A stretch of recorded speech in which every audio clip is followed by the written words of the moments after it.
So today we're thinking of heading to the beach. We understand that it's about 1 kilometre from the Barbican. We're only a few minutes walk from the Umbo Centre, which is fantastic for shopping and eating. If you like the nightlife, there's lots of bars and clubs there too.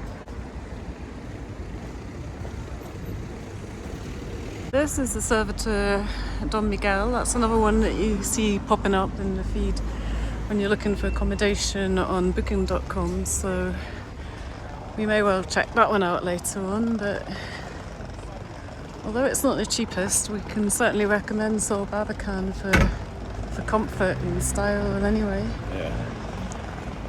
And that the beds are comfortable. The pools are fantastic. 3 pools. One's a quiet pool with a jacuzzi. And a really nice touch at the Sol Barbican is whether you have an apartment or a bungalow, you have private sun lounges on your own balcony or terrace. The bungalows, of course, have that lovely rooftop. It's very pleasant, very private, just sunbathing or sitting on the rooftop with a cup of coffee or a nice glass of wine. And most of these main roads that come off that roundabout outside the Sol Barbican, they've all got lots of souvenir shops along them, lots of restaurants as well. So we hope to try out as many restaurants as possible whilst we're here. So far the food prices seem really reasonable compared to Ireland and Scotland. You can get a meal with a half bottle of wine for between 35 and 50 euros for 2 people. I think we'd be paying a little bit more than that in Ireland. Yes, never gonna more.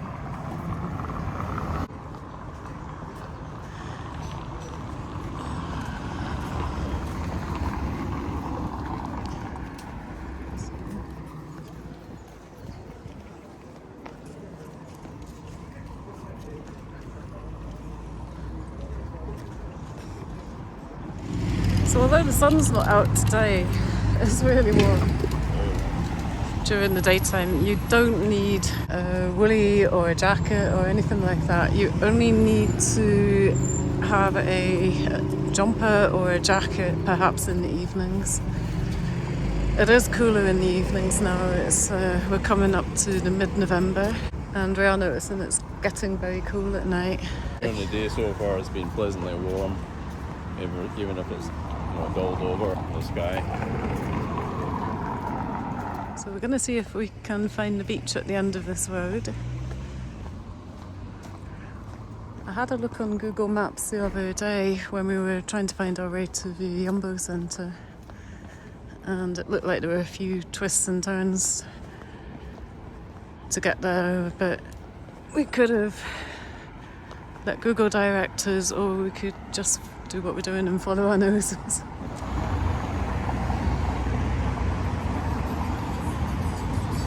The thing is, when you're on holiday and you're in a new place, you just want to explore anyway.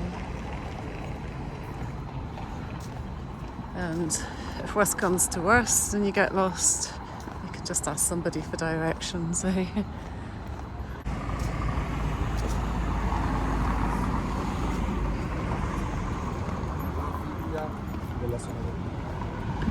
There's also plenty of buses and taxis around.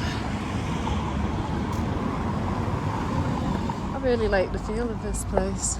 Yeah, it's a good vibe too. Sort of relaxed liveliness, if that makes any sense.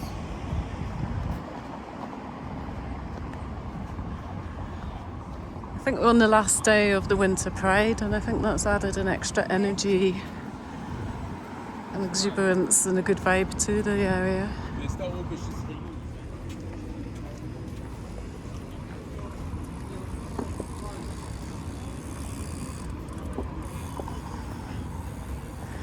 One of the other things I really love about Playa del Inglés so far is the foliage. I love all the palm trees. I think they add real character to the place. As well as shade in the sun when you require it. Yes, in the hotel that we're staying at, there's plenty of shade in the sunbathing areas. That's something we've not had at previous resorts. There are umbrellas, obviously, that you can put up to shade yourself, but the number of palm trees always provides a shady area that you can pull your sunbed or your chair under.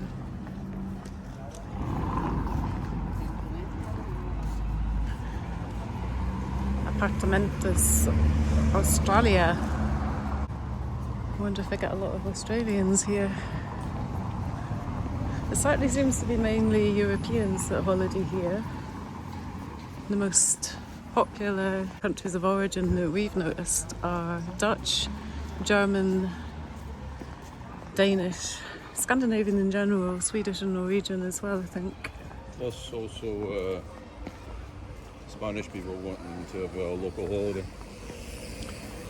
Yeah, a lot of Spaniards, I understand, come down from Madrid to holiday in resorts like this.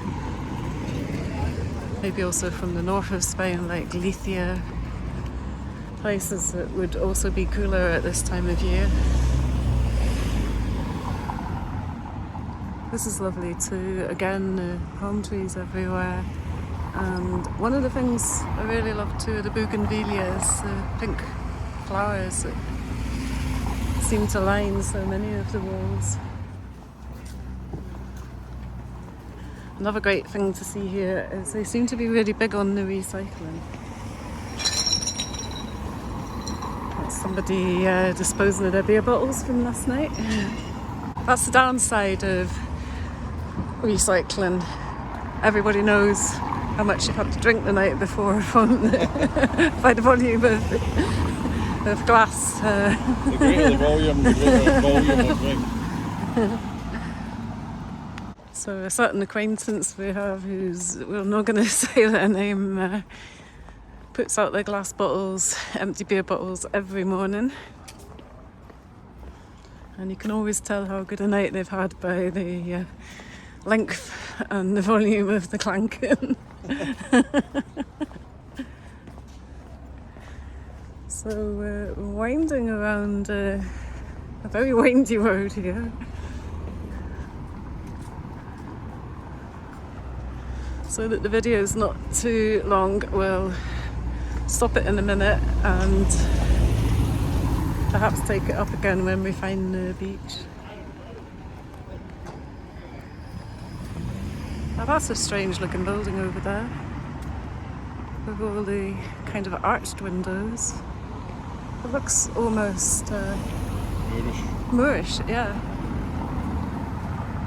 I don't know if I can zoom into it. Yeah, this is a new phone, so please be patient as well whilst I get used to what I can do with it. And apologies if that zooming in and out didn't work too well. I will practice more. We're hoping that the video quality is good. We've got it on 1080 times 30 frames per second, I think, at the moment, so hopefully that should give a nice enough quality of footage.